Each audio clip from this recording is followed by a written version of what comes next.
لا اله الا الله محمد رسول الله. معنا ورته لږ ووایه چې دا ډېرو له نه ورځي.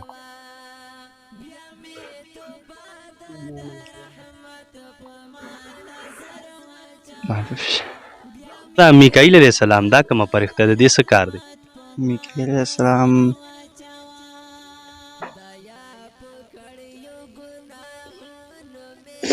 ته ویلی شروع چې میکائیل علیه السلام کومه فرښته ده، نو د دې څه ډیوټي ده؟ الله تعالی وله کومه ډیوټي ورکړې ده؟ نشي ویلی؟ جبرائیل علیه السلام کومه فرښته ده؟ حضرت جبرائیل علیہ السلام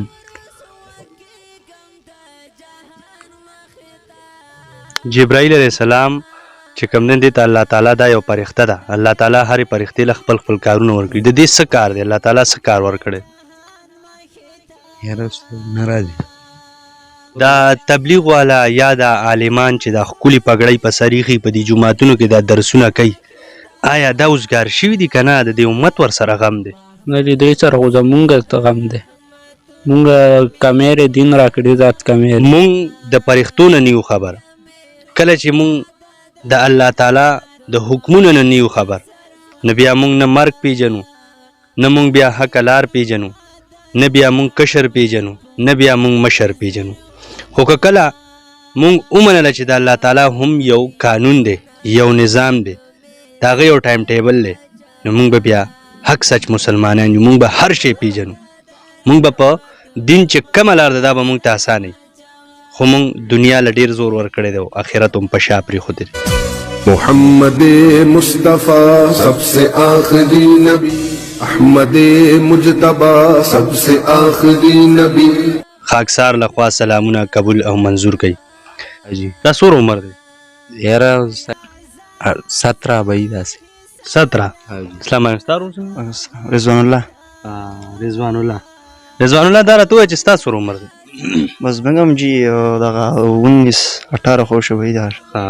ماشاءالله ماشاءالله. دا کلمه ورته لږه واضح ووایه، بیا ورسره لږه معنی ووایه ورور.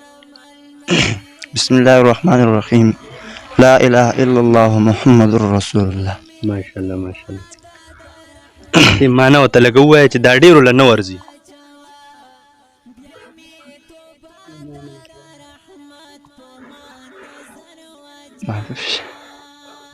تعالی هم نه راځي. روز څنګه مې چې دنه پوښتنه وکړه که نه، ډېر خلک دي مونږ کلمه وو خو مونږ له یې معنی نه راځي. ته راته واضحه لږه دا کلمه ووایه نه را. لا اله الا الله محمد رسول الله. محمد رسول الله. در دی تر رسول محمد رسول الله. لا اله الا الله محمد رسول الله. صحیح ده؟ صحیح دی جی. چې کله مونږ کلمه ځان له وو دغسې که نه، نو لا اله الا الله محمد رسول الله در بیا نه وو ښه. چې کله اذان ته ولاړو نو بیا هغې کې در رسول الله. صحیح دی جی. د دې دا معنی ورته لږه ووایه. معنی خو صحیح نه راځي. دله هم نه ورځي، دا به څه کوو؟ مرجی لا اله الا الله محمد رسول الله دا معمولی څیز نه دی. دې پسې خاندل نه دي پکار، د دې معنی مونږ له یادول پکار دي. تاله راځي ورور معنی؟ بسم الله الرحمن الرحیم. دی ته ووایه لږه واضحه، ډومبې ورته کلمه ووایه، بیا ورته معنی ووایه. لا اله الا الله محمد رسول الله. معنی دا چې نشته د لایق د عبادت مګر یو الله دی. زبردست. ورپسې او محمد صلی الله علیه وسلم د الله تعالی آخري نبی دی.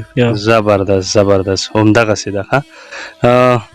دا راته ووایه چې د الله تعالی څلور مقربې فرښتې دي چې هغوی ته کارونه حواله کړي دي، درانه کارونه یې ورته حواله کړي دي.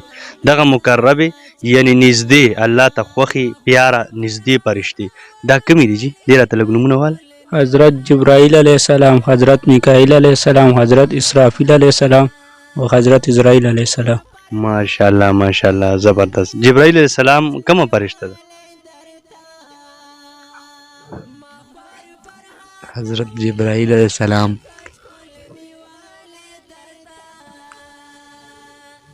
جبرائیل علیه السلام چې کوم دی ته الله تعالی دا یو فرښته ده، الله تعالی هرې فرښتې له خپل خپل کارونه ورکړي. د دې څه کار دی؟ الله تعالی څه کار ورکړی؟ یاره نه راځي. ذهن کې دې نه راځي؟ او جی. لکه د دین نه لرې والی دی، کوشش به کوو د زده کړې ان شاء الله. ته ورته ووایه نه را. جی دا هغه فرشته ده چې وخت یې وړي او قرآن مجید یې راوړی نبي اسلام باندې نازل کړی. زبردست زبردست.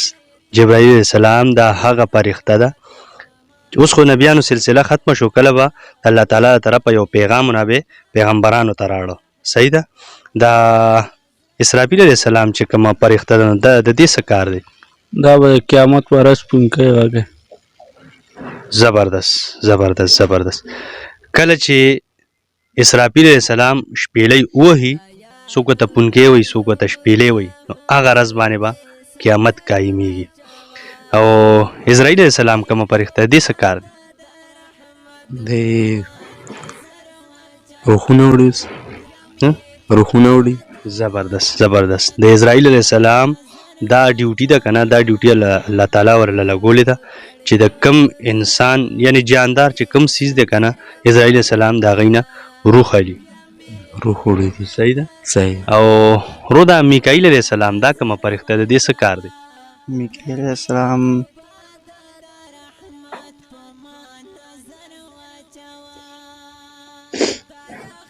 سر یو خو ذهن نه بلکل ذهن نه دی وتې ده. څه محسوسوې چې لکه مطلب دا دی سبا له یو غیر دینه ودرئ، نو موږ له پکار دي چې د دې زده کړه وکړو. بالکل چې بالکل ډنډه یو ریډ یو. سر مونږ خو اوس ولاړم په دقه نیت دلته یو چې سار له مونږ نه بل څوک تپوس وکړي چې هغه ته مونږ بیا پرېږدو صحیح ولاړ یو. زبردست زبردست. ته ویلی شروع چې میکائیل علیه السلام کومه فرښته ده، نو د دې څه ډیوټي ده، الله تعالی وله کومه ډیوټي ورکړې ده؟ نشي ویلی. زمونږ د دې خبرو مطلب صرف او صرف دا دی چې زما دا رونه هم زده کړه وکړي، زه زده کړه وکړم، چې کوم کتونکي دي دا ملګري مسلمانان دي، یاران دوستان دي، مونږ چې دی هم زده کړه وکړي. میکائیل علیه السلام هغه فرښته ده چې مخلوق ته چې کم رزق الله تعالی ورکوي که نه د ده په ذریعه ورکوي. میکائیل علیه السلام هغه رزق مخلوق ته رسوي. کله چې باران وری که نه، دا ډیوټي الله تعالی میکائیل علیه السلام ته په حواله کړې ده. اسرائیل علیه السلام هغه فرښته ده چې کله د انسان روح وځي، د یو جاندار سیز روح وځي که نه، نو اسرائیل علیه السلام ته نه روح وړي. جبرائیل علیه السلام هغه فرښته ده چې کله به پیغمبرانو باندې یو پیغام راته، یو وحی به راتله الله تعالی د طرفه، دا به جبرائیل علیه السلام راړه. او اسرافیل علیه السلام کله چې د قیامت ورځ شي، نو دا شپېلۍ به وهي اسرافیل علیه السلام. که انسان په هر ګوټ کې نه دغه چغه دغه ناره دا شپېلۍ به اوري، هم په دغه ورځ باندې به قیامت قایمیږي. اخره کې څه پیغام ورکول غواړې رور؟ دا ډېر رونه بایګان ګوري. موږ خو دا پیغام ورکول غواړو چا که د دین کمی تبلیغیانو سره ناسته پاسته تبلیغیان تبلیغ کې وتلو، چې روزې ناستې روزه ولګوي، چې روزې لګولې ده چلې له ورشي، چې چلې لګوي خیره څلور. دا تبلیغ والا یا دا عالمان چې دا ښکلې پګړۍ په سر ایښي په دې جوماتونو کې دا درسونه کوي، آیا دا اوزګار شوي دي که نه د دې امت ورسره غم دی؟ نه د دوی سره خو زمونږ ته غم دی. مونږ کمېرې دین را کړي ذات کمېرې، و دوی سره ناسته پاسته، دوی سره ولاړه ناسته، مونږ به د دوی په انشاء زده کړه به ترې وکړو. دا زمونږ په خیر کې دي. مونږ دین طلب زیات وکړو که نه د دنیا؟ چې مونږ به څه پیغام ورکړو چې مونږ ته هېڅ هم نه راځي، خو مونږ به دا ووایو چې مونږ د دین طلب زیات وکړو، ځکه چې د ټیک ټاک او فیسبوک وغیره دې نه هېڅ هم نه جوړېږي. مونږ قرآن مجید یاد کړو، داسې نور د دین احکامات چې کوم دي مونږ هغه یاد کړو، نو مونږ له دا ضروري دي. ډېر وایي دا وایي چڼې مڼي که نه، د طالب له ډېر غلط نوم ورکړی. خو د چڼو مڼو کې ما یو شی نوټ کړ چې زه دی نه کم سوال کوم دین لحاظ سره، د الله او رسول خبره ترې نه اورم، هغه وله ورځي. زه وایم چې کوم ته مونږ سټوډنټ وو، په فخر ورته نوم وو، فخر باندې ورته مونږ نوملو، هغوی د دین ټچ نه دی کړی. کم چې په دې مدرسو کې پراته دي، ډېر وایي دا خو په سړه ټوکړه باندې رالوی شوي، نن ما ته دلته کې په منبر ناست دی مسلې کوي، وایي نن ما ته په منبر باندې ناست دی، ما ته پیغامونه را رسوي. نو آیا دغه عالمان، دغه حافظان، دغه چڼي دا چا دپاره دا خدمت کوي منډې تړلې وي؟ دا چې بس همدې امت دپاره لګیا دي، ځکه چې هغوی ته دې امت ته دا رسوي چې د نبي اسلام دین په دې امت کې خور شي او دوی غلط طرف ته لاړ نه شي. هغوی همدا غواړي، هغوی همدا مقصود دغه په ځمکه ملاسته دغه نور وغیره چې کوم کارونه دي هغه ټول دوی دپاره کوي. کور پرېښودی په خپل ملک مسافري د دې د خاطره چې موږ ته دین راورسوي. نو موږ به نن نه بعد کوشش کوو چې کم جوماتونو کې عالمان دي حافظان دي د دین چې معمولي غونه کې سپایم دی که نه خامخا به ترېنه یو ټکی رالو به ترېنه زده کوو. نو ډېره مننه د وخت راکولو. خوشحاله وبا داسې خوشحاله فضل دے غواړم پاکی فضل دے زر زر واچوا. محمد मुस्तफ़ा सबसे आखिरी नबी, अहमद मुजतबा सबसे आखिरी नबी.